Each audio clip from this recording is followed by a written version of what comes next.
আকনা ও আকুলপুরে সাঁওতালি পুজোর মাধ্যমে হুল দিবস পালন। ভারত জাকাত মাঝি পরগনা মহলের পক্ষ থেকে আজ অর্থাৎ রবিবার সকাল 11টা নাগাদ হুল দিবস উপলক্ষে ময়ূরেশ্বর 2 নম্বর ব্লকের অন্তর্গত আকনা গ্রামে ময়ূরাক্ষী নদীর তীরে সিধু কানুর মূর্তিতে মাল্যদানের পাশাপাশি বিশেষ পুজোর আয়োজন করল ভারত জাকাত মাঝি পরগনা মহলের সদস্যরা।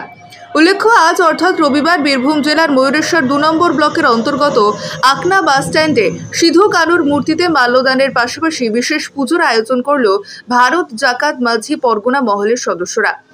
ঠিক তার পাশাপাশি এদিন দুপুর 12:30 নাগাদ ময়ূরেশ্বর থানার অন্তর্গত আকুলপুরেও পালন করা হলো হুল দিবস।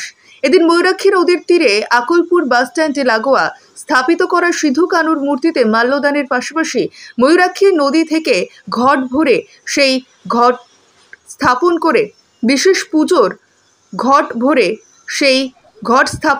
বিশেষ পুজোর আয়োজন করলো ভারত জাকাত মাঝি পরগনা মহলের সদস্যরা। মূলত আজ ভারত জাকাত মাঝি পরগনা মহলের বীরভূম জেলার সভাপতি খোকা সোরেনের উপস্থিতিতে আজকের এই অনুষ্ঠান সম্পন্ন হয় বলে জানা যায়। এছাড়াও আজকের এই অনুষ্ঠানে উপস্থিত ছিল ময়ূরেশ্বর থানার অন্তর্গত একাধিক আদিবাসী গ্রামের সদস্যরা।